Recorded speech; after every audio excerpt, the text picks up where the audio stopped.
Eu não sou eu. Eu sou alguém que caminha ao meu lado, que permanece em silêncio enquanto estou falando. Explicando, é difícil a gente falar sobre a gente mesmo, mas depois eu explico o porquê essa introdução. É que nessa loucura biogenética, desse processo de vida, a gente tem realmente uma dificuldade de saber quando foi gerado. Eu sei quando eu nasci. Eu nasci dia 3 de novembro de 1942, em Prudentópolis, Paraná. Por que em Prudentópolis? Porque o meu pai era da aeronáutica e era tempo da guerra, da Segunda Grande Guerra, e ele foi designado para administrar, era um ponto estratégico, o aeroporto de Prudentópolis. E aí a minha mãe estava grávida, acabei nascendo lá. Fiquei 11 meses apenas em Prudentópolis. Meu pai veio a falecer com 33 anos só, em Curitiba, e nós viemos para cá, e depois daquilo, então eu vivi 11 meses em Prudentópolis.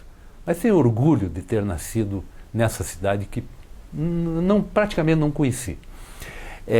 Meu pai, José Militão da Silva, minha mãe, meu pai era cearense, nasceu em Fortaleza, minha mãe paranaense, Carmen Góes Militão da Silva, do lar. Meus avós, o pai da minha mãe, ele era um jurista de Aracaju, era uma família, assim, digamos, do meio intelectual ali de Sergipe, da Bahia. O meu avô foi primo em segundo grau de Castro Alves, a família de Mário Cravo, da Bahia. Enfim, o meu avô veio para o sul, não sei porquê. Alguma coisa houve. Se ele tivesse esse tipo de memórias naquela época, eu saberia. Por isso que é bom essa memória. Eu sei pouco do meu avô. Alguma coisa, claro, que eu pesquisei, livros na biblioteca, que eu estou passando agora. E muito pouco da família por parte de pai, que eram do Ceará. A minha avó materna era gaúcha, Maria Albina de Araújo Góes. Veja bem, uma gaúcha casada com um sergipano. Aqui no Paraná nasceram 14 filhos e 3 filhos, daí veio a minha geração. A minha infância foi muito legal. Olha, eu não sei se trocaria. Muita gente pergunta assim, você faria tudo de novo se viesse a ter uma nova vida? Eu diria que não. Eu não vou dizer que não, eu mudaria muita coisa, fiz muita coisa errada, depois na sequência a gente vai falar. Mas a infância eu não trocaria. A infância foi maravilhosa, eu tive uma mãe maravilhosa e amigos, a forma de brincar, que aquela época era extraordinária, a gente não tinha os joguinhos eletrônicos de hoje, então tinha que ter muita criatividade, bete-ombro, pular cela, jogar bolinha de gude, pipa, balão, enfim, tudo gerava na criatividade. E muito futebol, peladinha então, sempre, né? Final de tarde, correndo, brincando, jogando futebol. Tinha bala Zequinha que a gente jogava no bafo, trocava figurinhas, fazia...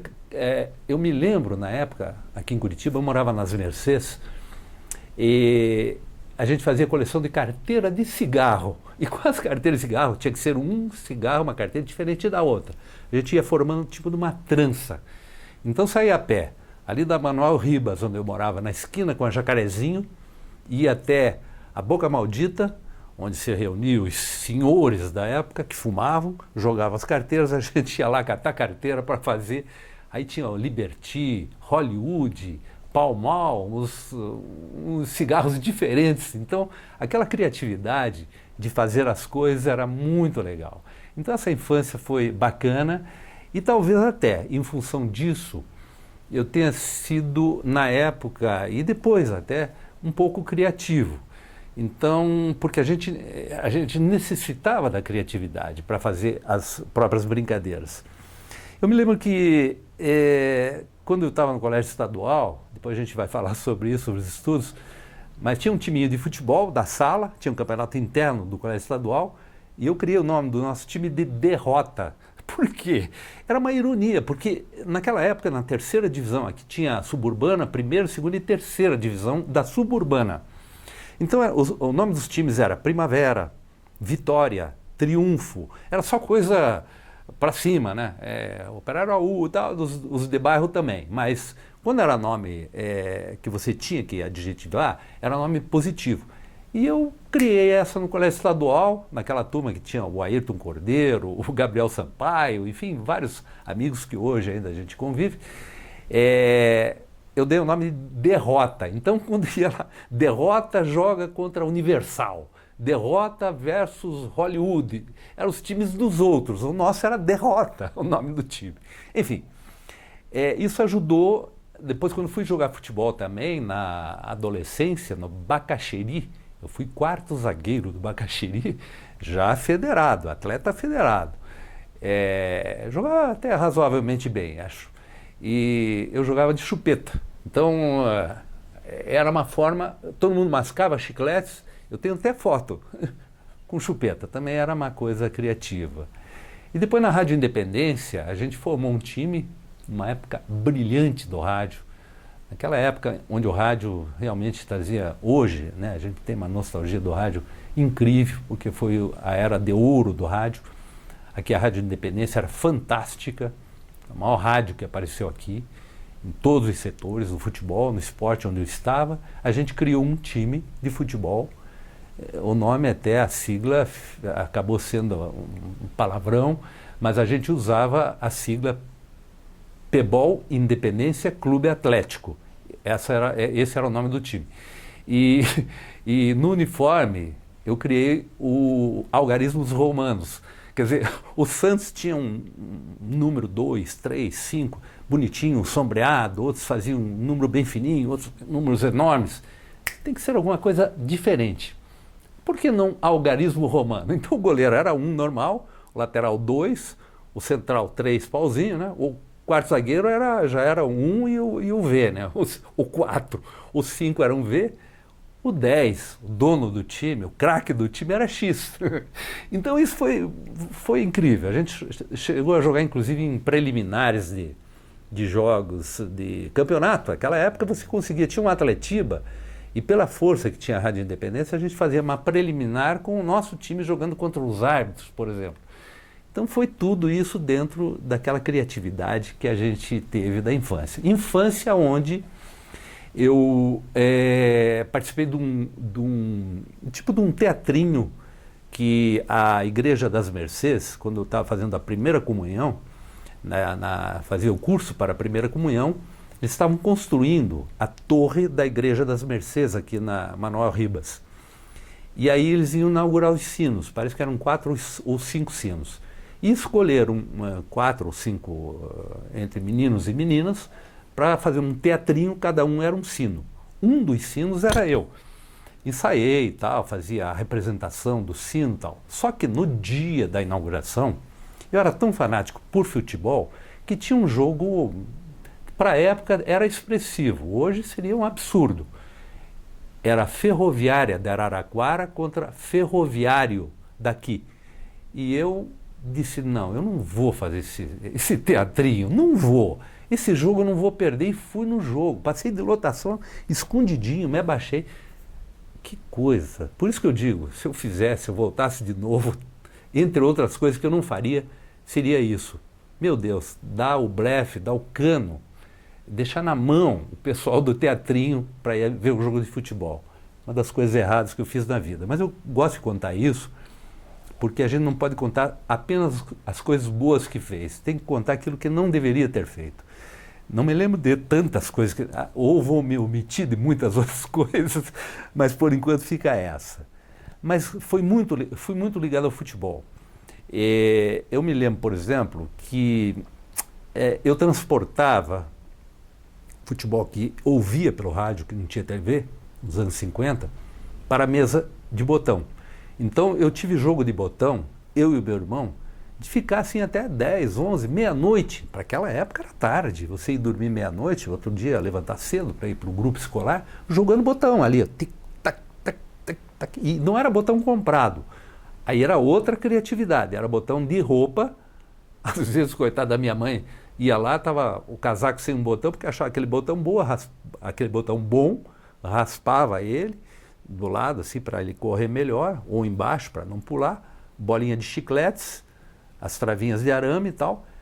E o meu time, eu acho que outra coisa também que saiu do lugar comum, um era Arsenal e o outro era Manchester.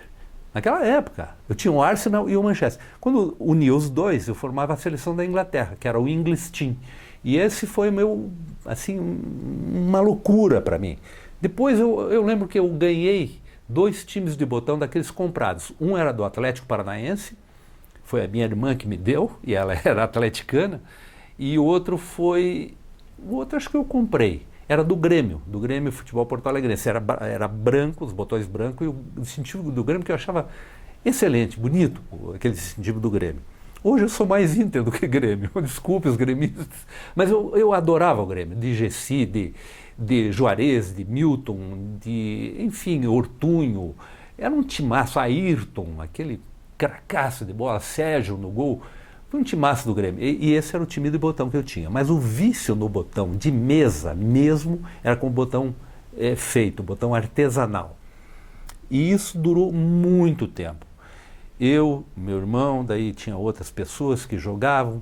Foi a minha infância, a diversão era isso. Era futebol, aquelas brincadeiras que falamos e o jogo do botão.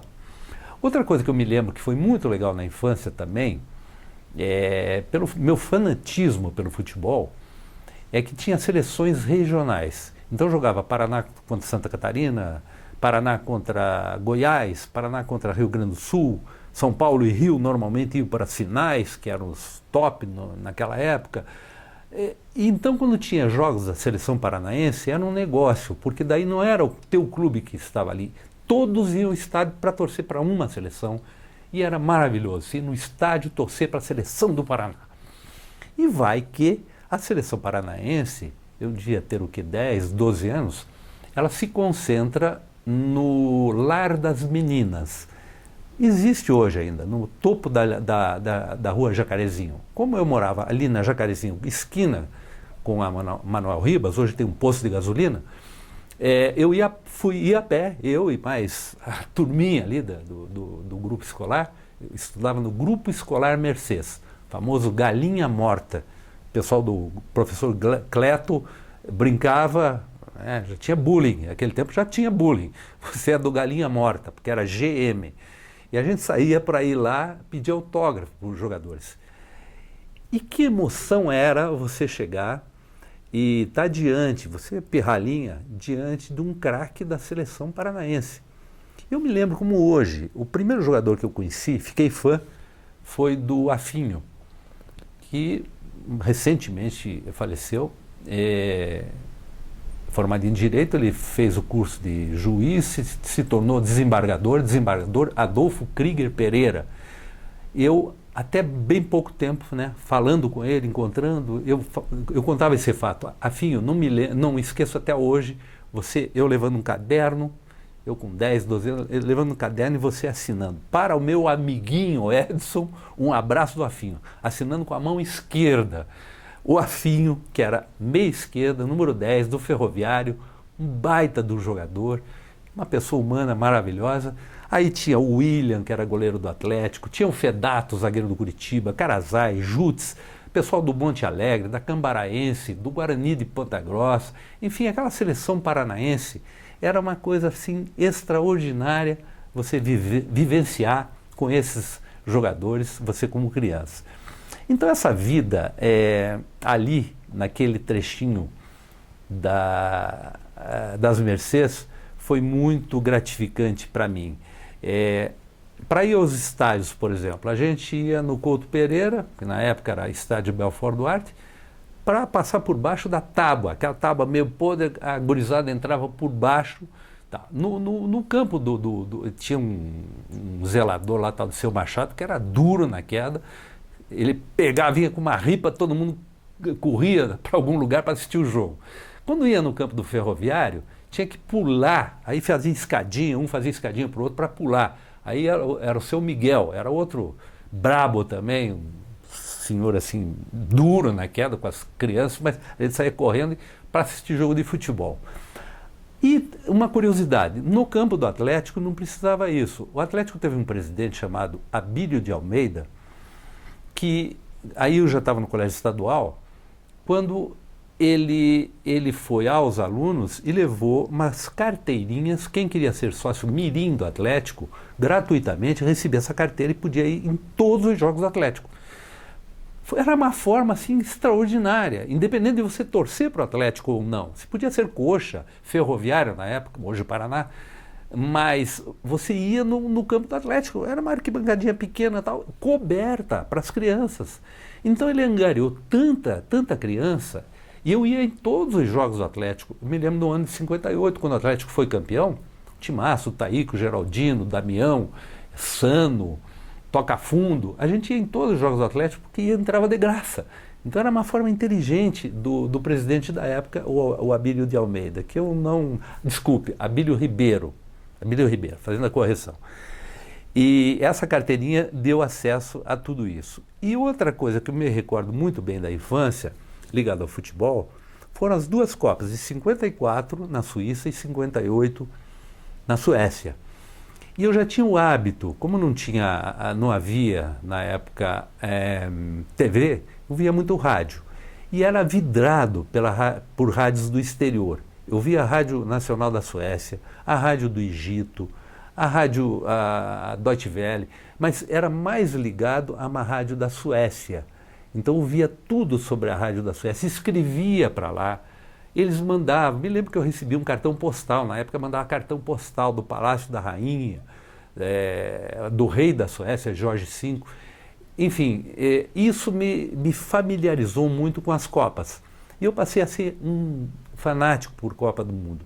Eu era vidrado em Copa do Mundo. Para mim, Copa do Mundo era o máximo. Aí na Copa de 54 acompanhei muito aquela seleção da Hungria, de Cox, de Guti, Puskás, Grostic, Buzanski, Bozic, Zacarias. Você veja, a minha memória é muito ruim. Não pense que a minha memória é boa, não. Estou lembrando algumas coisas, mas a memória atual é muito complicada. Mas são coisas que marcam. E quando marcam, você não esquece. Então, eu acompanhei muito futebol nas Copas do Mundo de 54, na Suíça, e 58 na Suécia. Tudo como criança. E isso me ligava ao botão. Botão, futebol de campo, jogar, ouvir rádio. Enfim, foi o meu mundo da infância, crescendo ali, mas ouvindo também música. Eu me lembro que eu gostava de música popular brasileira, na época, que não era popular brasileira ainda, mas samba. Eu me lembro que eu adorava samba, samba de uma nota só, Lana Bittencourt, ouvia Geraldo Pereira. Era criança, então espontaneamente eu tinha esse gosto naquela época. Depois fui para o colégio estadual, aí vem a escolaridade, né? Daí fiz exame de admissão, fui admitido no colégio estadual.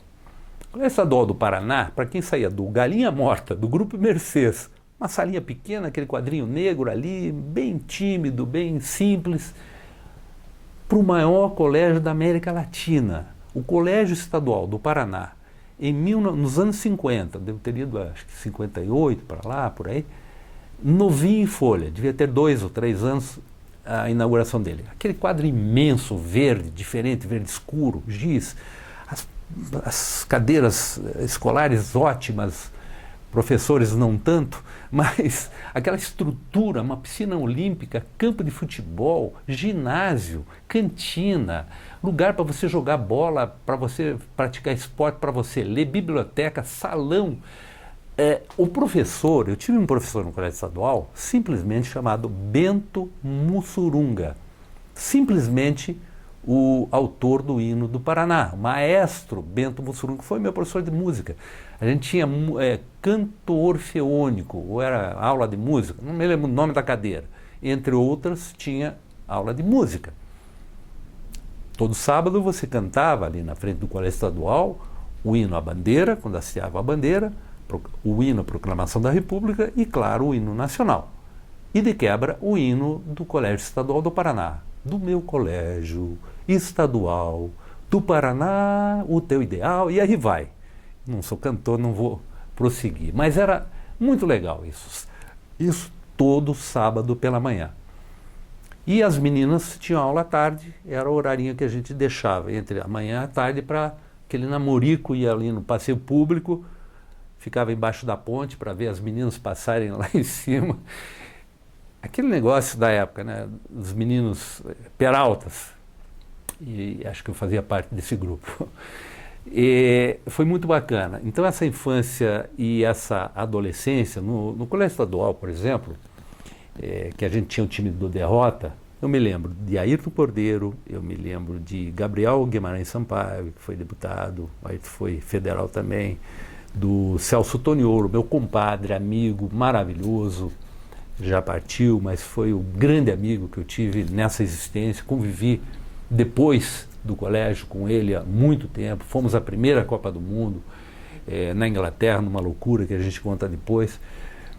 E Carlos Arthur Krieger Pereira Passos, que foi secretário de Estado, foi meu colega de turma do Colégio Estadual, Birajara Bley, ortopedista, famoso, foi médico do Curitiba, foi meu colega de turma, muito bom, zagueiro central do nosso Derrota, Silvio Paciorni, que médico também, maravilhoso, era da turma lá do fundo, que eram todos estudiosos, a gente era da turma da frente ali, não era muito católico não. E o colégio estadual marcou muito na minha vida. Aí quando eu terminei o colégio estadual, aquele tempo era 4 anos, terminou o ginásio, você ia para o científico ou clássico, que eram 3 anos. Eu fui para o científico, fazia o científico à noite e pela manhã eu fui fazer contabilidade na Escola Técnica de Comércio de Plácido e Silva, cuja dona e diretora, que depois foi minha colega, jornalista e amiga, mas na época era minha professora de português, a falecida e maravilhosa Juril de Plácido e Silva Carnaciali, filha do fundador da Gazeta do Povo. O pai dela fundou a Gazeta do Povo. Juril, muito querida.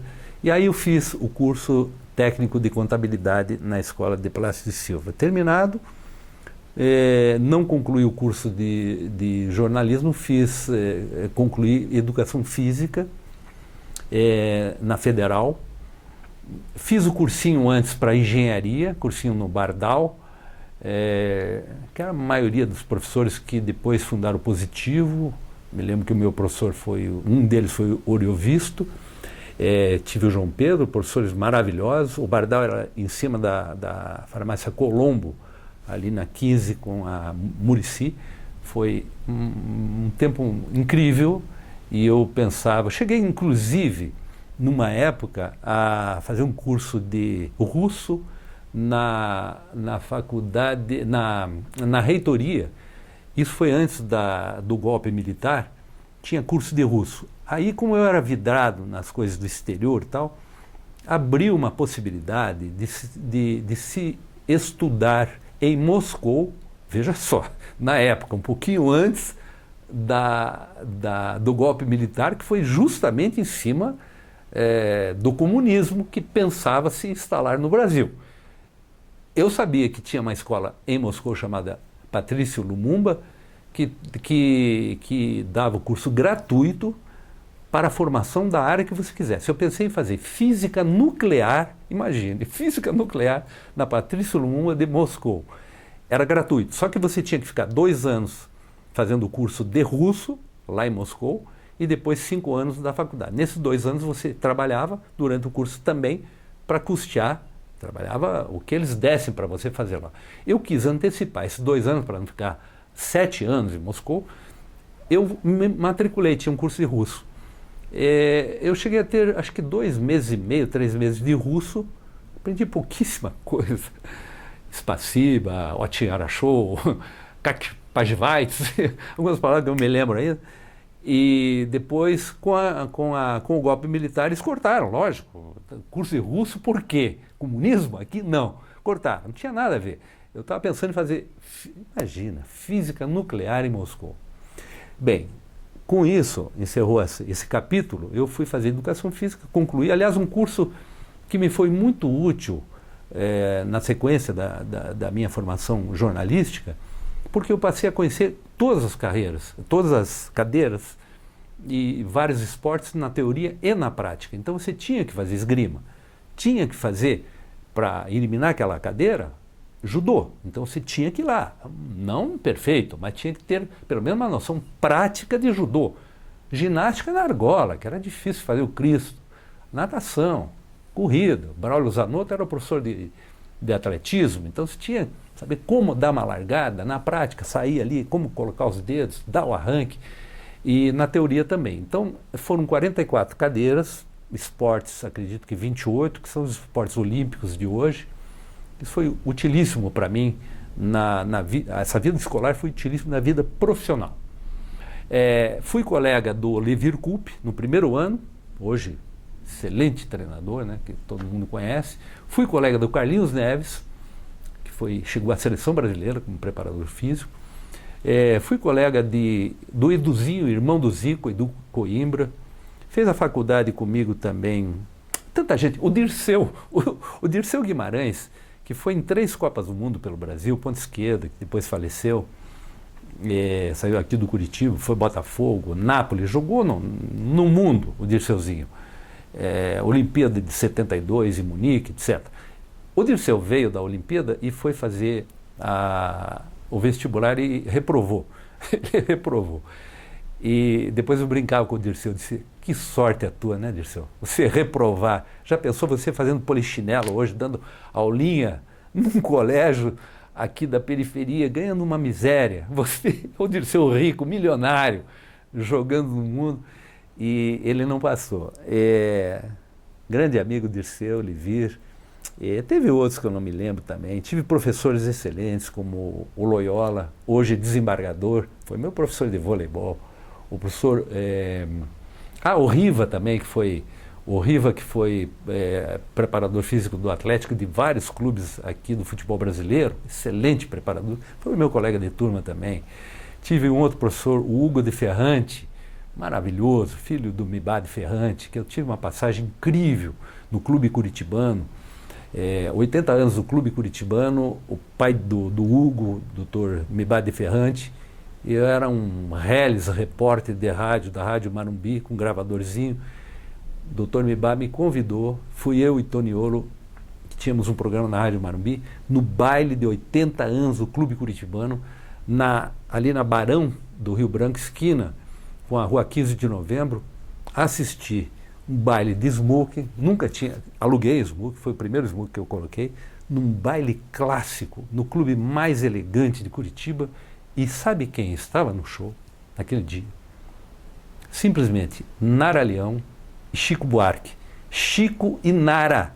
E nós na mesa, ao lado da mesa da presidência, com Chico e Nara cantando ali em cima da gente, naquela época, 60 e tanto, naquele ano dos festivais, bombando o Chico com aquelas músicas fantásticas, né? Que o Chico teve naquele início de carreira deslumbrante da banda e tal, e a Nara, figura também carismática. Então tudo isso também foi numa sequência de rádio que depois a gente veio acompanhar. Então o meu meio esportivo e o jornalismo, para mim, começou nessa ebulição, nessa mudança. Futebol, por tudo aquilo que eu já falei da infância, misturado com o curso de educação física, com o botão, com o rádio que eu ouvia, com o jogador que eu ia pedir autógrafo, com aquela vivência que a gente via na prática, fazendo a peladinha, jogando, já em time até federado. Então aquele pulsava. E me tornei então um cronista esportivo. Queria isso. Comecei fazendo o quê? Eu jogava na preliminar do Bacaxiri, e eu era aspirante do Bacaxiri, não era o titular. Terminava o jogo dos aspirantes, no profissional eu tomava nota e levava para a Rádio Marumbi.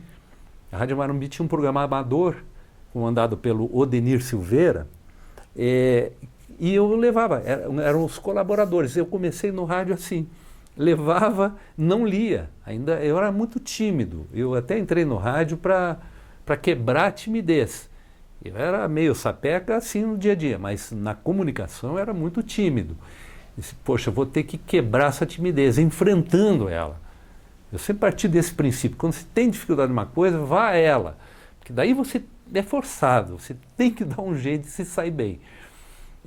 ou pelo menos melhorar. Se não sair bem, pelo menos melhorar. E eu tinha medo de falar, então liam para mim.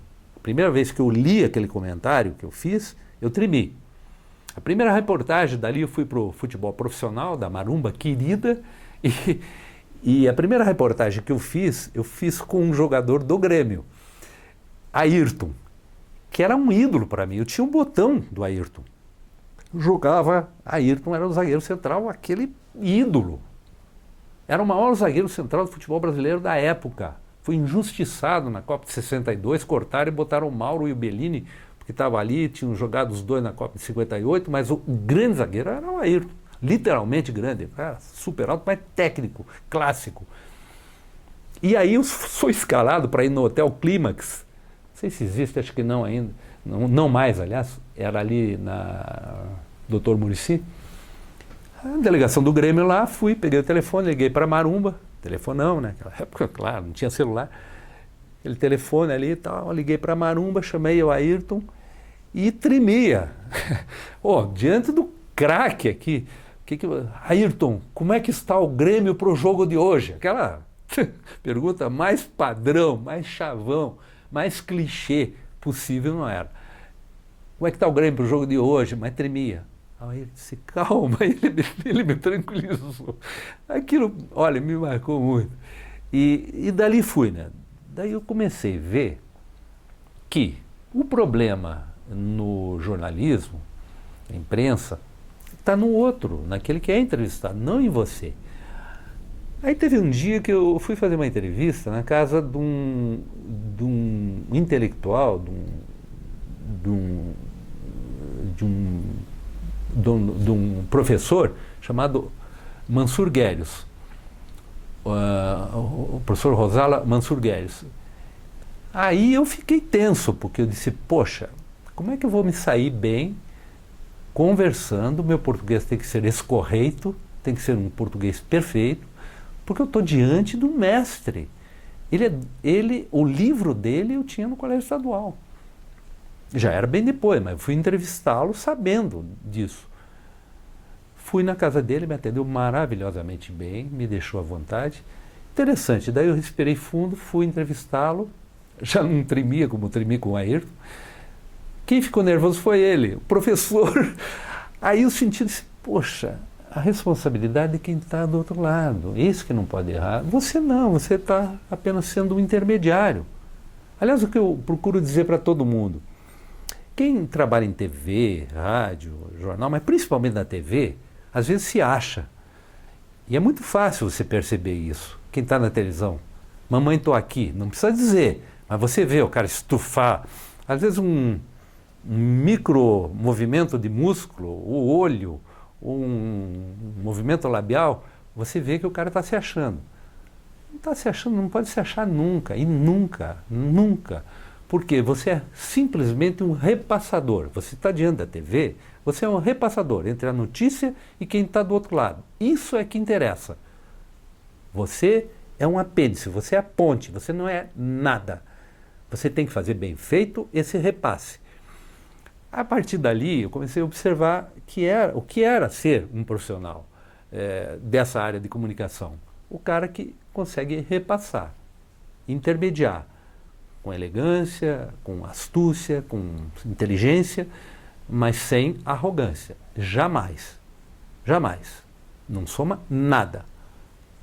As pessoas importantes são aquela que está sendo entrevistada e aquela pessoa que está acompanhando, ouvindo, lendo, vendo, enfim, o ponto final é esse. Bem, com o Rosário Mansur Guérios, eu tive essa experiência muito boa. Daí tive com o Ney Braga, na casa dele. O Brasil foi campeão em 62 na Copa do Chile. E o Ney Braga atendeu na casa dele, era governador de estado, muito legal tal. Fui com o Toniolo, meu amigo, Celso Toniolo. Ele pegou o microfone, era para mandar uma mensagem.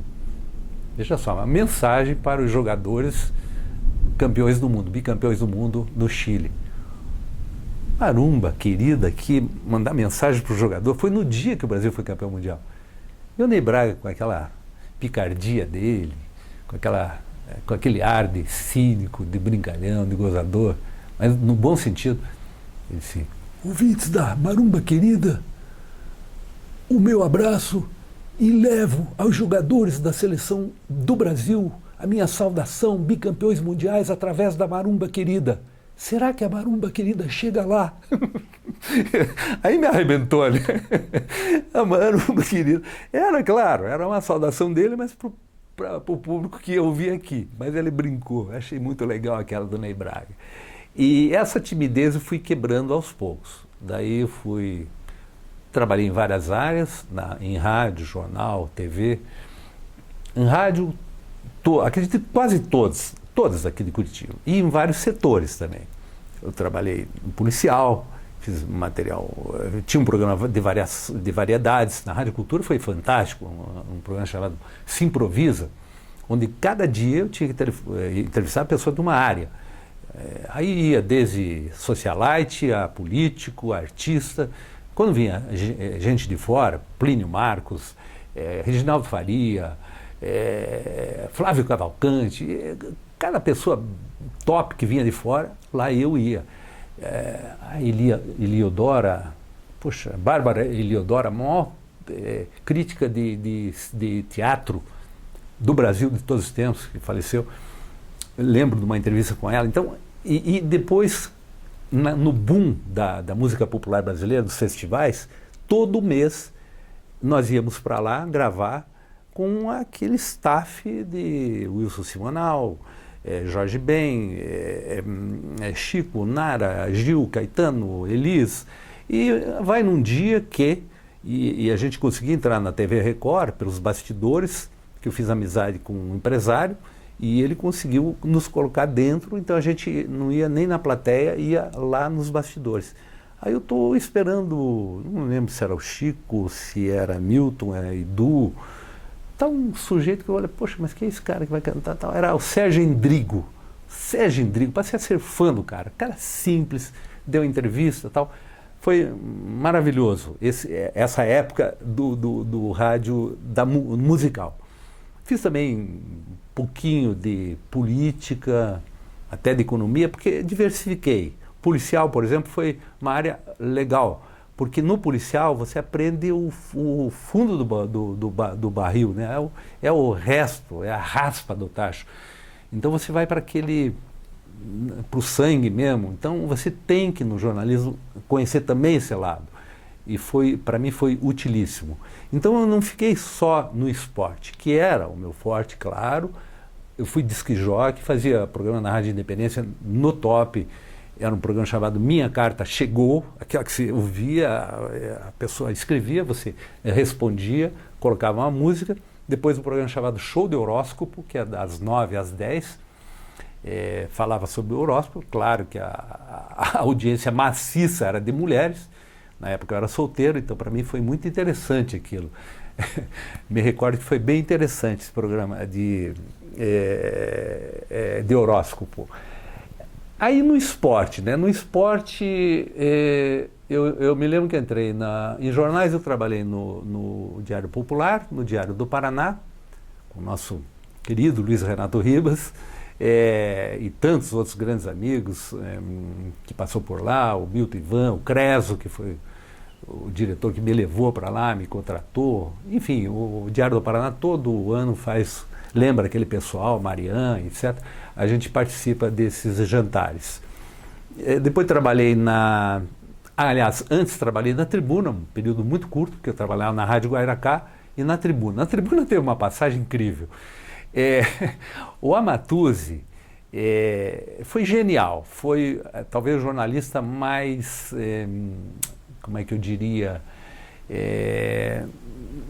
ele era muito gozador, ele era muito espirituoso, ele era irônico. Então o Amatuzzi, ele brincava com matéria, craque para fazer títulos. E um belo dia, ele era o chefe da equipe, e eu era um foquinha chegando ainda. O Amatuzzi disse: olha, vai ter um jogo do Ferroviário pelo Campeonato Brasileiro. Foi o primeiro time paranaense a entrar. Era Rio-São Paulo, 5 do Rio, 5 do São Paulo. os dois gaúchos, Inter e Grêmio, e os dois mineiros, Cruzeiro e Atlético, e um paranaense, que o Milani conseguiu colocar. Então eram 14 times, foi para 15 no ano de 65, 66, e um deles foi o Ferroviário, que era o campeão da época, daqui. Então entrou o Ferroviário no Campeonato Brasileiro. Era Rio, São Paulo, Minas, Rio Grande do Sul e um do Paraná. Aí o Ferroviário foi uma caixa de pancada, perdeu de todo mundo, não teve nenhuma vitória, mas pôs a cara dentro do Campeonato Brasileiro. Aí o Iomatuzzi tinha uma briga muito feia com o Arzua, que era o presidente do Ferroviário na época. Aquelas isso aí fumaça mesmo, né? Ele metia ferro no Arzua, o Arzua também retribuía, o Arzua era um cara muito sério, o Ferroviário estava por cima, campeão paranaense 2 vezes e tal. E nessa briga, quando o Ferroviário foi jogar com o Santos, imagine, o ataque do Santos era simplesmente Durval, Bengalva, Coutinho, Pelé e Pepe. Jogar contra o Ferroviário, que tinha apanhado de todo mundo no Pacaembu. Eu ia fechar. Ele disse, olha, você fica, vai fechar o jogo, tal, fala sobre o jogo. Disse, a Matuzzi e a Manchete. Ele disse, não, a Manchete deixa que eu faço. Daí eu fiquei, poxa, como é que ele vai fazer? Se ele quer que eu faça, porque ele não quer ficar à noite aqui. O jogo era noturno, era um jogo assim, quarta-feira. No Pacaembu, sei lá, começava às 9 horas, ia terminar quase 11. E a Matuzzi, mas como é que ele vai mandar essa manchete? Como é que ele... Depois eu descobri, o Matuzzi tinha feito a manchete antes do jogo. E a manchete era Ferroviário goleado e Arzua vaiado no Pacaembu. Ele deixou a manchete feita, e não tinha como mudar. Não seria eu que ia mudar, e nem alguém do jornal, ele deixou feita a manchete. Disse, meu Deus, daí quando eu vi a manchete, eu disse, eu vou ter que torcer para o Ferroviário perder o meu time na época. Vou ter que torcer para o Ferroviário perder, porque senão vai quebrar essa manchete. Quem é que ia conhecer a Arzua para vaiar no Pacaembu? Mas a ironia dele chegou a esse ponto. Conclusão, o jogo foi 4-0 para o Santos, a manchete caiu bem, só que o Arzua não foi vaiado nunca, ninguém conhecia o Arzua no Pacaembu. Então teve coisas assim, incríveis no jornal. E o outro, daí sim, eu cheguei numa outra fase para a Gazeta do Povo. Então essa fase da Gazeta do Povo foi uma fase assim, diferente, que eu, ao longo, eu posso até descrever mais. Na televisão, a primeira foi aqui a Rede OAM, na época, Canal 6, hoje CNT, tinha um programa chamado Gol de Placa, entrevistava um programa com ótima audiência. Depois esse mesmo programa foi para a Band, no Canal 2, com o Malucelli. Depois eu fui para a Manchete. Na Manchete, a Manchete aqui, a Rede Manchete daqui. Aí me convidaram em 89 para narrar um jogo. O Paulo Stein, encontrei ele num jogo no Chile, fui fazer pela Rádio Independência um jogo no Chile. Ele disse, Edson, você está em Curitiba, você não faria jogos locais? Você transmite? Eu transmito. Naquela época eu transmitia tape. Eu transmito. Ele disse, olha, vai ter jogos em Curitiba, se puder fazer, eu te agradeço, a gente paga cachê e tal. Aí eu comecei a fazer, a Manchete estava bombando.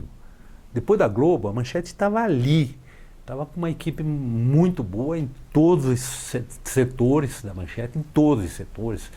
Era Xuxa, o jornal era Eliaquim Araújo, enfim, era um timaço, Leila Nagli.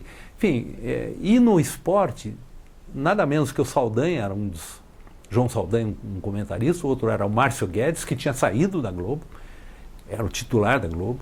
O narrador era o Paulo Stein, tinha outro narrador muito bom também, que era do Rio, eu fazia por aqui. Eu fiz um jogo aqui, Atlético, foi o primeiro jogo, Atlético e Flamengo, o pessoal gostou, o Márcio Guedes foi o comentarista, Paulo Andrade foi o repórter. A partir dali comecei a fazer vários jogos para a TV Manchete, caráter nacional, circuito nacional, como narrador. Para mim era pilotar um jumbo, porque eu sabia da responsabilidade.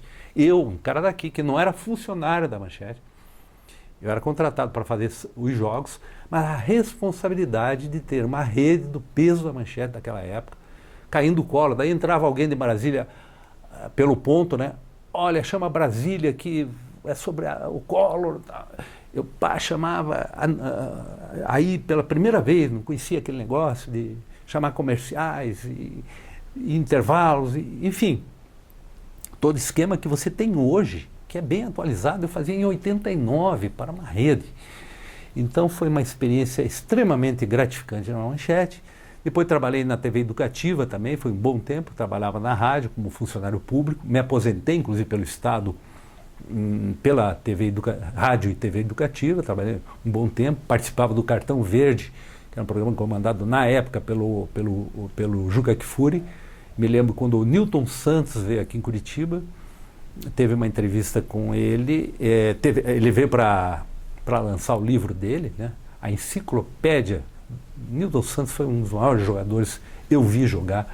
Depois de estar diante dele, assim, entrevistando o Newton Santos, ele veio com a esposa dele, foi no programa, a gente improvisou um estúdio, a TV não tinha grandes assim, recursos, foi ali na Pracinha da Ordem, onde o antigo Palácio do Governo, ali era o estúdio da TV Educativa.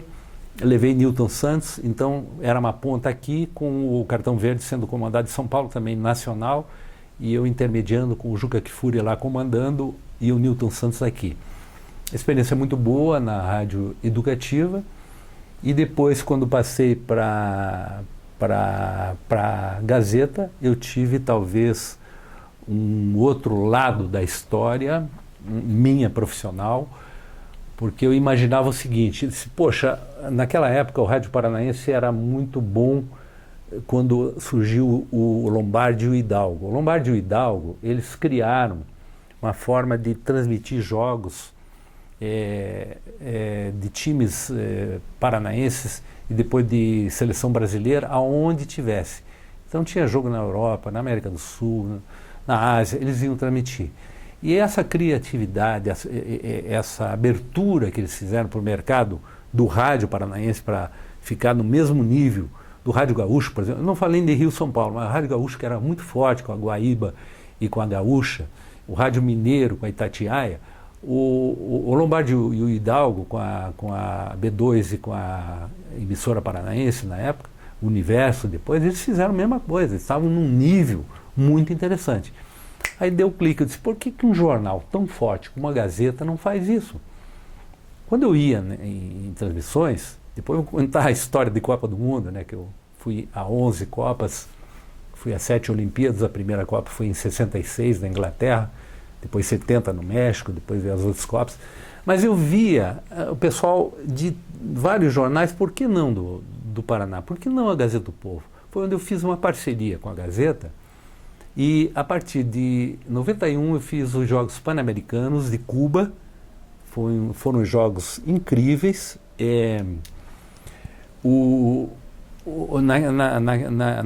Naquele Pan-Americano, eu vi o Brasil ganhar de Cuba no basquete, com o Fidel Castro dentro do ginásio, saindo gente pelo ladrão, gente que não acabava mais, porque lá é aberto ao público. E era a final feminina de basquetebol.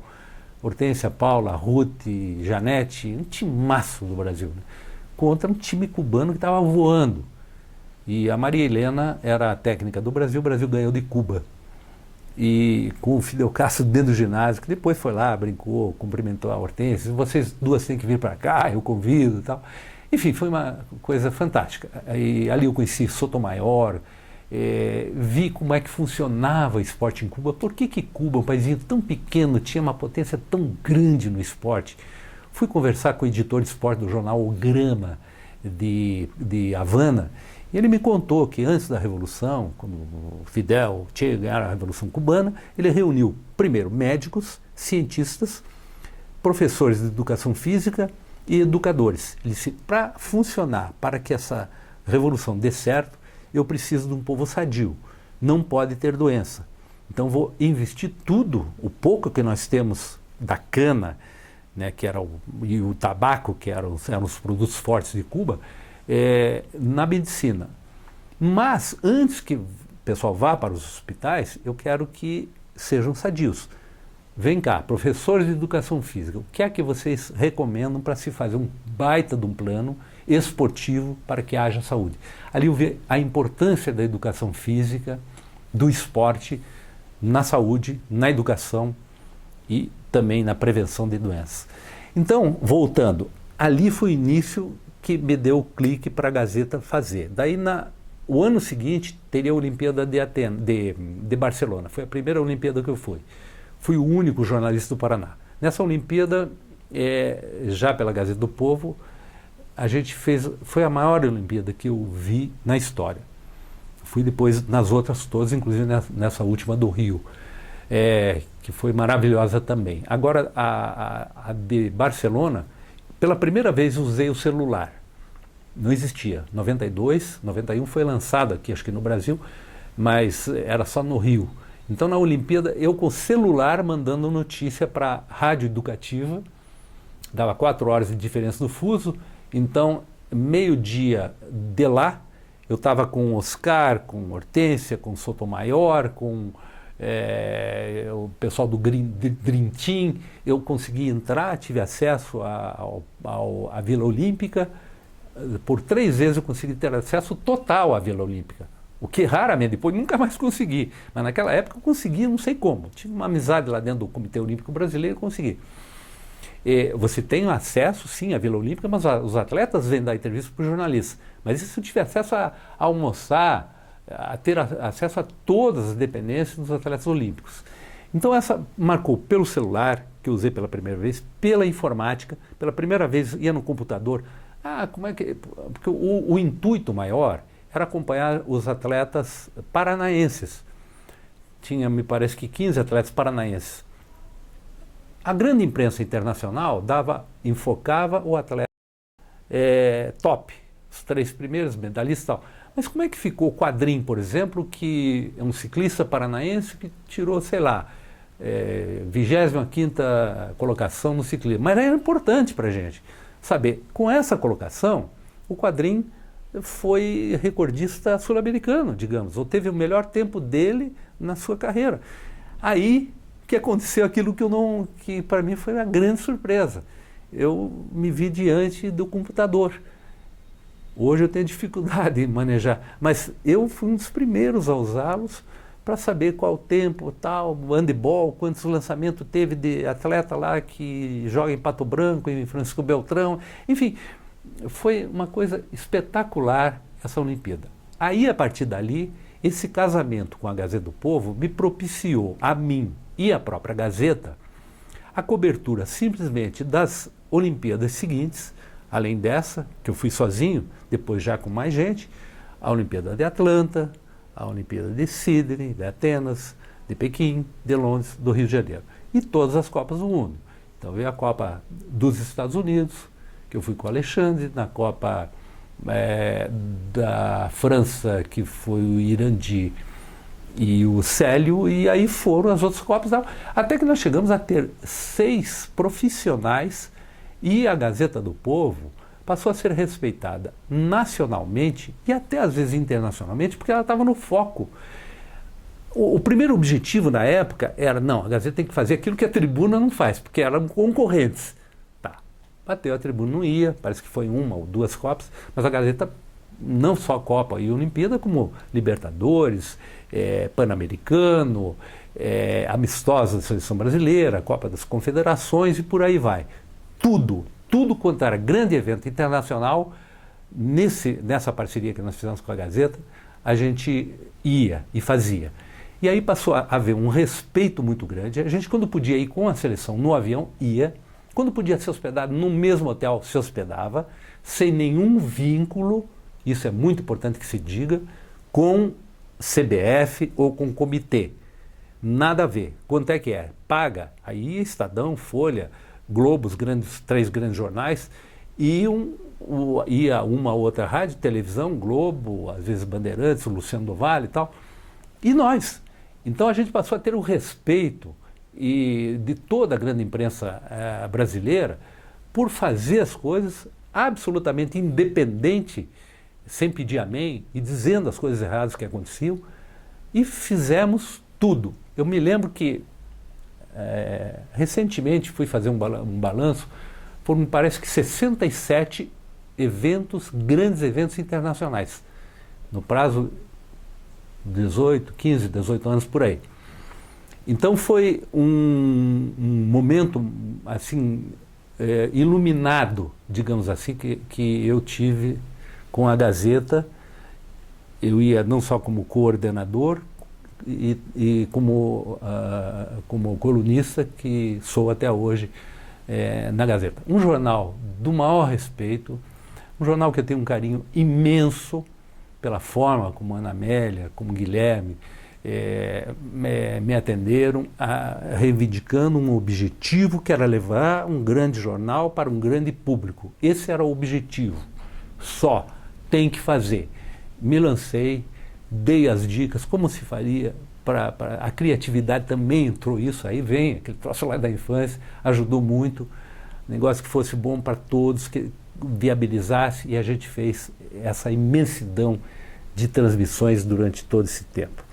Quebrei a timidez, quebrei a minha simplicidade nas coisas, digamos assim, mais vulgares que existia no tempo, e passei a ver um lado profissional, extremamente profissional, que aprendi na Rádio Independência com Willy Fritz Gonzer, que para mim foi o grande professor. Willy Gonzer foi um padrinho assim que eu tive, um orgulho que eu tive de trabalhar, e aquilo me fez ver como é ser um profissional, independente e extremamente profissional, responsável. Foi a escola que eu tive e eu sou muito grato a essa escola que eu consegui passar para muitos amigos. E tive também a felicidade de conviver com extraordinários profissionais em todos os veículos que eu passei, mas principalmente na Gazeta do Povo. Os jornalistas que trabalham no esporte têm uma visão assim e um nível top para trabalhar em qualquer jornal do Brasil. Tanto é que o Leonardo Mendes Júnior recentemente foi, inclusive, para São Paulo. Enfim, essa minha vida dentro, estou fugindo um pouquinho, mas essa minha vida dentro do esporte esportivo, jornalístico, começou em 66, na Copa da Inglaterra, que eu fui no peito e na raça, aquela tenho que ir. Fui com o meu amigo e compadre Celso Toniolo. Foi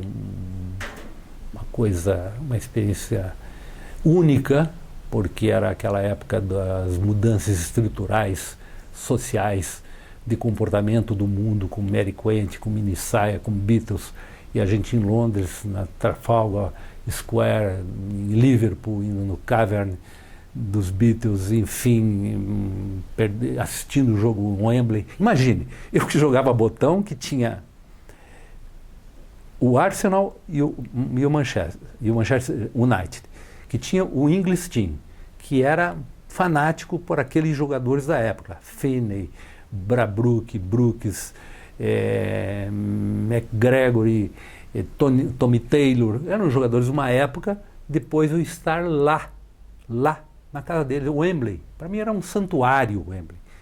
Aí, em 66, a abertura da Copa do Mundo, a gente consegue assistir no peito e na raça, sem credencial, sem nada, com carteirinha da federação, consegui entrar e assistir a abertura da Copa de 66, Uruguai 0, Inglaterra 0, com Bob Charlton, com Bob Moore, com Pedro Rocha pelo Uruguai, enfim, uma coisa assim fantástica. Com isso nós perdemos o primeiro jogo do Brasil naquela Copa, que foi a última partida onde Pelé e Garrincha jogaram juntos.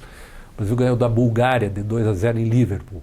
Depois a gente assistiu o Brasil e Hungria, 3-1 para a Hungria, e Brasil e Portugal, 3-1 para Portugal, Brasil eliminado, e a gente volta para casa. Os primeiros brasileiros a voltar, entrevistado aqui pela tribuna do Paraná, loucura, como é que fizeram isso, tal. A gente explicou a dificuldade e tal, mas fomos. Não, como eu tive que sair da Rádio Independência, pedir demissão com o dinheiro do 13º, aquele negócio, juntei, comprei passagem, aquele negócio, vou assistir a Copa do Mundo, porque essa eu tenho que ir, está no sangue, está no DNA, tem que ir. A de 70, eu já estava na Rádio Colombo, estava na Rádio Clube, daí fui convidado para ir para Colombo e coloquei como um item, contrato e tal, que era que a rádio me mandasse para lá.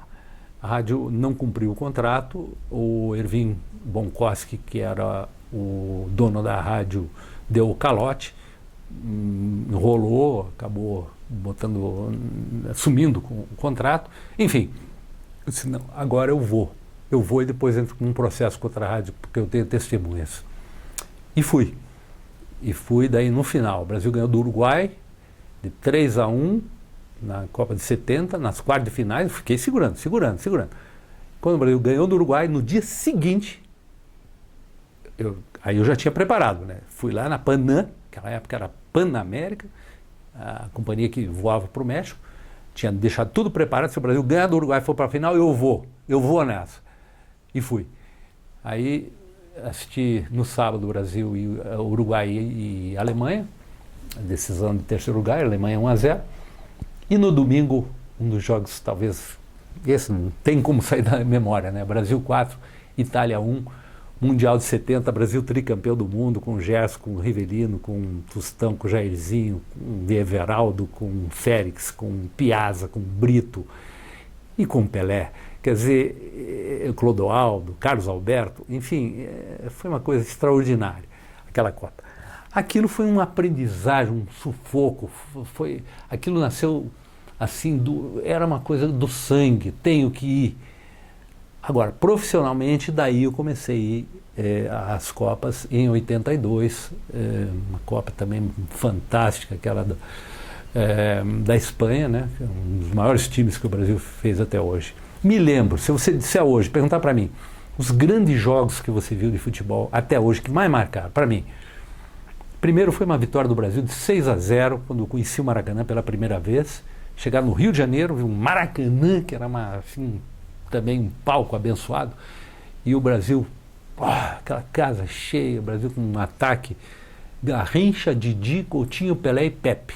Incrível, extraordinário, eram 2 do Botafogo e 3 do Santos, mas era um ataque arrasador, 6-0 no Paraguai, um gol de cada jogador. Pelé fez um, Coutinho um, o Pepe fez um, Garrincha fez um, todo mundo fez gol, até o Newton Santos fez um, veio lá de trás e fez um gol. Aquele foi um jogo primeiro grande jogo que me marcou. Depois, claro, essa final de 70, a vitória do Brasil contra a Argentina na Copa de 82, o 3-1, porque era um time incrível e a Argentina era fantástica. A Argentina era campeã do mundo em 78, então foi 82. O Maradona não tinha sido campeão do mundo, mas ele estava explodindo, era o jogador. Maradona, Passarella, Ardiles, Fijol, enfim, um time assim, Ramon Dias, técnico atual do Paraguai, e o Brasil me põe 3-0. Depois o Ramon Dias fez um de falta, ficou 3-1.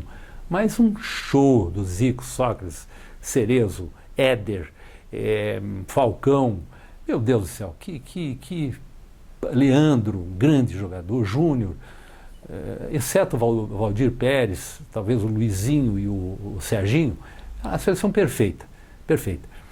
E depois veio a sequência, aí foram os grandes jogos que eu vi. Depois teve, claro, uma vitória que eu vi no Brasil contra a Argentina, em Rosário, mais recentemente, foi muito bacana, naquela panela ali da Argentina.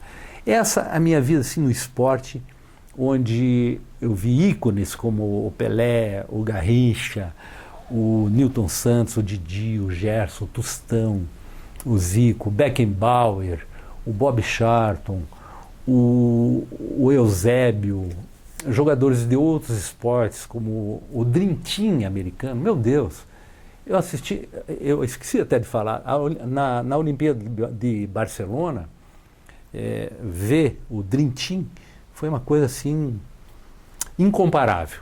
Talvez só a seleção brasileira de futebol, mas ver Jordan, ver Larry Bird, ver Dixon, ver enfim, aquele time fantástico, Magic Johnson, arrasando todo mundo. Ganhou do Brasil. Me lembro que eu fiz uma entrevista com o Oscar na véspera do jogo. O que você vai fazer, Oscar, para enfrentar esse pessoal? Você que já jogou na NBA. Ele disse, olha, há um abismo de diferença entre eles e nós. Então, o que nós temos que fazer? Sexta, Deixa a retaguarda. Eles botem quanto eles quiserem. Vamos tentar fazer o maior número de cesta neles. O Brasil não conseguiu, mas foi o segundo. Depois, na decisão, me lembro com quem que os Estados Unidos decidiu, time eslavo, fez um pouquinho mais que o Brasil, mas o Brasil fez um número incrível de cestas. Mas esse time foi algo assim de fantasmagórico. Búbica, vê esse saltador russo, vê o Popov, nadador, vê o Sotomayor, saltador de salto de altura cubano, assistiu os grandes corredores da época. O Ben Johnson acho que estava fora dessa Olimpíada, não me lembro. Enfim, foi uma Olimpíada que marcou demais, e o Brasil foi campeão de vôlei pela primeira vez, medalha de ouro com o Zé Roberto, também está lá dentro assistindo aquele timaço do Giovanni, de todo mundo, do Tandy, ganhando aquela final incrível contra a Holanda. Então, foram atletas que me marcaram muito. Agora, eu posso dizer o seguinte, que o rádio, o jornal, a televisão, o esporte, enfim, jamais foram para mim um fim, mas sim um meio. Eu acho que por esse meio eu consegui tantas coisas boas e gratificantes na vida que eu me acho assim abençoado por ter escolhido essa profissão. Porque através dessas viagens, principalmente, eu pude ver outras coisas. A cultura não só, mas a ação. Eu, por exemplo, compartilhar numa das idas a Londres, ir na casa de uma escritora que eu lia, doutora Ala Svirishinaya, sabe, estar diante dela, na casa dela. Você, por exemplo, numa Copa América, estavam na Bolívia, estavam escavando, os cubanos estavam escavando o campo da aviação para achar os restos mortais do Che Guevara. Estava toda a imprensa mundial em Vale Grande acompanhando, paralelo a isso, a Copa América. O Brasil estava jogando, eu estava com o Irandi, fazendo pela Gazeta. Poxa, o futebol não é o fim, o futebol é um meio, é uma forma. Poxa, tem outras coisas, vamos fazer isso? Vamos. $100, contratando um táxi, a gente foi até lá. Eu me lembro que estava BBC, Voz da América, estava a NBC, estava a CNN, estava a Deutsche Welle, televisões do mundo inteiro, jornais do Brasil, em Vale Grande, entrevistando os médicos legistas de Cuba que estavam procurando os restos mortais de Che Guevara, que era assunto internacional. Haviam dois jornais em Vale Grande, ali na Bolívia. Zero Hora de Porto Alegre. Segundo, Gazeta do Povo de Curitiba. A gente ficou muito juntos, inclusive os dois, o repórter e o fotógrafo, Zero Hora, a gente não entendia por que o outro jornal não estava. Mas foi uma coisa muito bacana. Teve uma outra Copa América que a gente fez pela Gazeta na Colômbia, acho que foi 2001, e o jornal pediu que o Brasil foi eliminado por Honduras, uma coisa incrível, inacreditável. Era o Felipão o técnico, na véspera, quer dizer, um ano antes do Penta. Mas o Felipão estava começando e era um time ridículo do Brasil, foi eliminado por Honduras, perdeu 2-0. Fazer o que agora na sequência? Aí o jornal disse, olha, vocês podem fazer uma matéria extra pauta, alguma coisa sobre as Farc. Poxa, aquele mais famoso, talvez, grupo guerrilheiro do mundo, conflito de 50 anos, uma imensidão de mortos, enfim, não se achava paz nunca entre o governo e essa facção. Poxa, legal. Aí nós estávamos em 4, 2 resolveram voltar, um não quis arriscar aí com a máquina e tal. Porque teve um detalhe, disse, não, a matéria sobre as Farc. Se for fazer uma matéria ouvindo o governo, é aquela máxima do jornalismo. Se você disser que o cachorro mordeu o homem, não é notícia. Agora, se o homem mordeu o cachorro, é notícia. Então, fazer a matéria que o governo passa é uma coisa. Agora, ouvir a voz das Farc é outra. Vamos tentar fazer com as Farc? Falei para o Moacir que foi comigo. Cara, ele topou. Aí a gente foi, eu consegui, que eu tinha um bom relacionamento com o pessoal do El País, o maior jornal de lá, um jornal fortíssimo da Colômbia. Eu tinha um bom relacionamento com o pessoal do esporte, por tantas idas e vindas, né, nesse mundo. Aí eu perguntei para eles quem seria o editor internacional. Daí eles me passaram, eu falei com o editor político, aliás, não internacional, falei com o editor político, e disse, há alguma possibilidade de se fazer uma entrevista com alguém das Farc? Ele disse, inclusive a gente faz. Volta e meia a gente... Porque era um jornal extraordinário, muito forte. Então ele ouvia também as duas partes, e o jornal ganha com isso. Aí eu disse, poxa, é por aí que a gente vai. Daí ele deu todas as coordenadas, com quem que eu falaria, liguei para lá, tal, a gente coordenou isso, e eu fui com o meu colega para fazer essa reportagem para a Gazeta. Chegamos a uma pequena cidade do interior, San Juan de Cauã, depois de uns 7, 8 voos pequenos de aviãozinho até chegar nessa cidadezinha, que era domínio das Farc, se hospedando num hotel assim, 1 estrela, nos hospedando num hotel 1 estrela, hotel simples, no outro dia estar, conforme havia marcado, às 8 da manhã, num escritório, digamos assim, no local onde estava uma representante das Farc, uma guerrilheira. Falamos com ela e ela mandou esperar um pouco, um táxi, um cidadão chamado Lelo, me lembro do nome dele, da moça eu não lembro, da guerrilheira. Disse, olha, vocês vão ser atendidos por nada mais, nada menos do que Raul Reis. Raul Reis era o porta-voz das Farc, era o segundo homem mais poderoso das Farc. O top, não lembro, ele não fala, era o Raul Reis.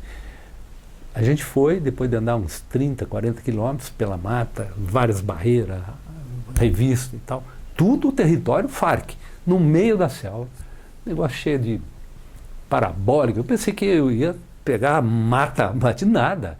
Negócio muito bem montado, computadores, antenas parabólicas, televisão, enfim, um esquema super bem montado, um descampado assim, tal. E a gente ficou esperando ali, pessoal armado até os dentes.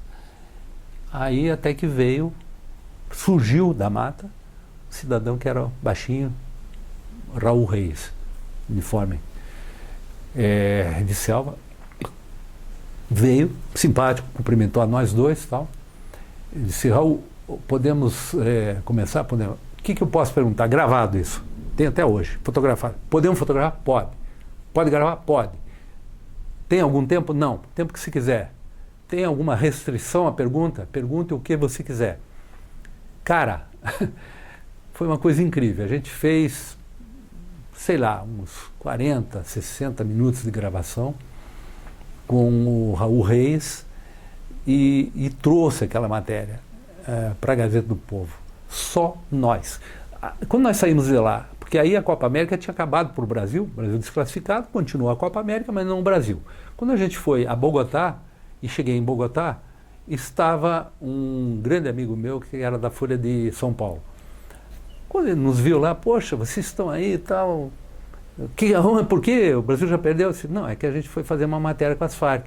Vocês conseguiram? Poxa, o pessoal a pauta nossa era para isso. Poxa, cara, você conseguiu. O Fábio.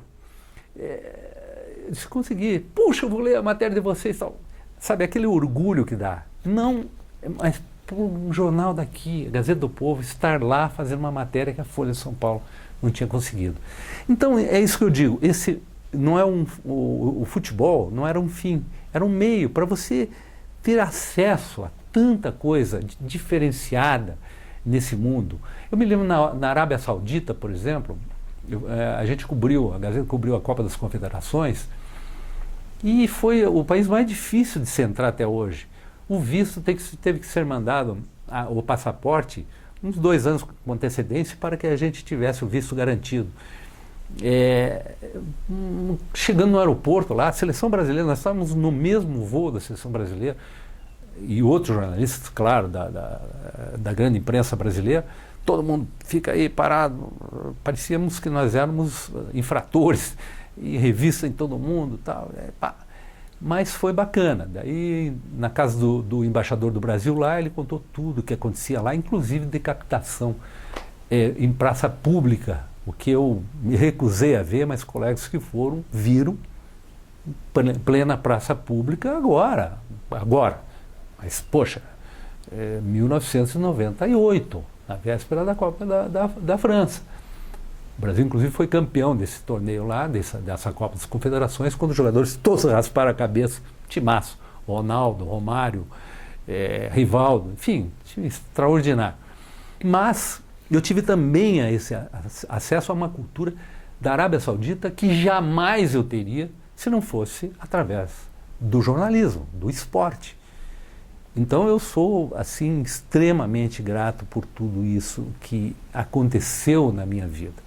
Extra futebol, esses contatos com cineastas, por exemplo, Silvio Bach, com o Plínio Marcos, com um político chamado Bento Munhoz da Rocha Neto, na casa dele, entrevistando um intelectual como ele, foi uma somatória de tantas pessoas, de tantos ramos de atividade, que eu posso me considerar não diria realizado, mas quase realizado dentro da proposta que eu tinha quando entrei, que era uma coisa que me parecia um tanto simples, que era apenas o esporte. Mas daí vai dando aquela coceirinha, você vai indo. É bom lembrar sempre que a gente tem ícones, né? Que nesse dia a dia a gente conhece tanta gente, vê. Então, são pessoas que marcaram muito na minha vida. Profissionalmente, por exemplo, Sebastião Salgado. Para mim, embora eu não seja fotógrafo, mas aprendi a gostar da fotografia vendo o trabalho de Sebastião Salgado. E vendo também, ele é top mundial, mas vendo com tops nacionais, pessoas maravilhosas da nossa Gazeta do Povo, Socorro, Albari, Rodolfo. Enfim, eu tive um gosto pela fotografia que eu não domino, mas que eu acho, assim, fantástico. E como repórter, aquele repórter, eu gostaria de ter sido, é uma frustração, correspondente de guerra. Isso seria o top no jornalismo, para mim é esse. Mas eu sempre gostei muito do Gêneton de Moraes. Poxa, a forma, a dificuldade das entrevistas que ele conseguiu. E os ícones, claro, no geral assim, que eu me baseio e que eu dou tanta importância à vida, à forma como passaram. Jesus, Cristo como homem, Mandela, Martin Luther King, são assim, exemplos marcantes. Na leitura, o Krishnamurti, o Kafka, sei lá, o Apanhador no Campo de Centeio, como um livro que eu gostaria, acho que quem não leu deve ler, foi um dos livros que mais me marcaram. Eu conheci também nesse giro, deu para conhecer os 5 continentes, todos os países da América do Sul, mas não todos os estados brasileiros, que eu acho que a gente deve. Eu recomendo, primeiro, a gente conhecer todo o nosso país, a nossa cidade, o nosso estado, o nosso país, depois o mundo. Eu conheci todos os 5 continentes, mas ainda me falta. É um vácuo de conhecer todos os estados brasileiros e algumas cidades paranaenses que eu ainda deixei de conhecer, que eu não vi ainda. Bom, atualmente estou no Sport TV, né, conheci novos companheiros. Foi bacana conviver com a Nádia Mauad, com o Anderson Luiz, com o Felipe Lestar, pessoal de uma nova geração, e eu comentando já em fim de carreira, mas foi muito legal também aprender com eles, porque eu não acho que a gente ensina. O pessoal diz, você vai ensinar. Não, você aprende. Então, sabe, você recicla Você começa a ver a outra forma de ver, de analisar o esporte, o jornalismo, dominar a televisão de uma outra forma, a responsabilidade hoje com a tecnologia, que é diferente. Você ter antes de um jogo de futebol uma verdadeira apostila para você estudar como se fosse para um vestibular antes do jogo. Uma coisa que eu aprendi agora no Sport TV, recebendo aquele calhamaço. Você tem que saber tudo antes de você analisar um jogo de futebol. Você tem que saber tudo sobre aquele jogo, sobre os jogadores, sobre o técnico, sobre o árbitro, sobre o campo e alguma coisa a mais. Porque o que interessa para o telespectador não é aquilo que ele está vendo, é aquilo que ele não está vendo, para você não ser repetitivo. Então você tem que ter um domínio, um estudo muito grande. Você vai fazer, eu vou dar um exemplo, você vai fazer Luverdense e Londrina. Poxa, mas qual é o apelo que tem? Tem. Se tiver um telespectador, você tem que ter o maior respeito por aquele telespectador que pagou para ver e ele não quer ver você falar bobagem. Você tem que acrescentar. Então, você tem que se concentrar, quando você está na televisão, que os jogos mais sem importância, aparentemente, é como se fosse uma decisão de Copa do Mundo. Você tem que dar a mesma importância. Chegar antes no campo, conversar com o caseiro, com o cara que planta grama, ver se tem cupim dentro do campo, falar com o árbitro, com o auxiliar, com a vendedora de pipoca, sabe? Tudo isso é uma somatória que você que você, hoje, eu diria até, estou terminando, mas passando, de como você deve fazer o jornalismo profissional. Essa é uma forma que, no mínimo, você tem que fazer. O resto fica por conta da forma de você falar, da tua análise, da tua imaginação, da tua crítica, enfim, do teu talento. Quando você não tem, você usa recursos. Se você tem talento natural, você tem que usá-lo. Mas não basta o talento, você tem que ter o talento e o estudo. Porque não adianta você desenvolver, fazer graça tal, e não dar conteúdo. O importante é o conteúdo no jornalismo. Como em qualquer parte, em qualquer coisa, o importante é o conteúdo. Eu sou uma pessoa, eu posso dizer que sou uma pessoa feliz. Fui feliz, não conheci meu pai morreu quando eu tinha 11 meses, mas tive uma mãe extraordinária que me deu princípios, a dona Carmen, os mais preciosos, os mais com humildade, mas muito gratificantes para mim. Tive 2 irmãos fantásticos, o Júlio e a Janine, e a minha vida cingiu em 2 faces. Uma, solteiro, eu casei tarde, mais de 30 anos, que foi um tipo de vida que eu tive, e outra que foi uma alavanca assim que se mudou, que foi a minha vida pós-casado. Quando eu conheci a Rose Maria Grando da Silva, minha mulher, eu vi uma porta se abrir para um outro mundo. Aí foi aquele ousado, aquele profissional cheio de aventuras, com o responsável profissional. Entrei num trilho, digamos assim, de responsabilidade tamanha, graças a ela, a minha mulher, que eu só somei. Mas eu somei demais depois de casado. Eu tive a felicidade. Eu até diria hoje, a minha mulher é tão extraordinária que eu tenho vontade até de pedir divórcio dela. Me divorciar para casar de novo com ela. Eu gostaria de casar de novo com ela. E com ela eu tive 2 filhos, o Danton e a Rome.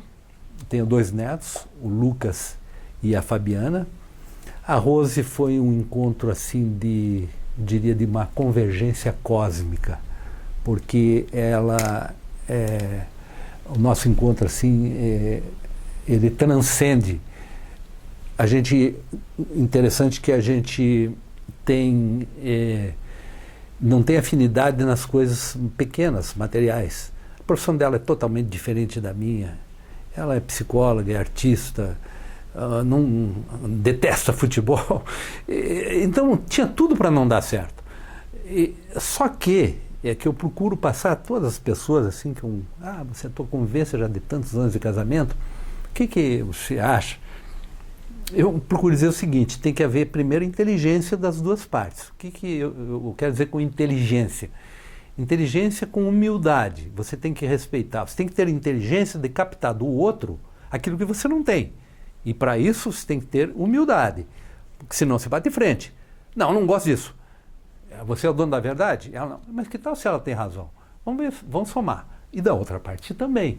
Então eu encontrei nesse conflito, no bom sentido, com a Rose, uma somatória que para mim foi assim materializada com a organização. Eu ainda não sou aquele organizado, mas eu era muito mais desorganizado. Então eu fui colocado num trilho, graças a ela, e eu tenho a maior reverência, o maior respeito por isso, e que me deu esse plus, esse upgrade, digamos assim, de um tempo para cá. Senão eu poderia ter entrado até em decadência, eu acho, se não houvesse o casamento.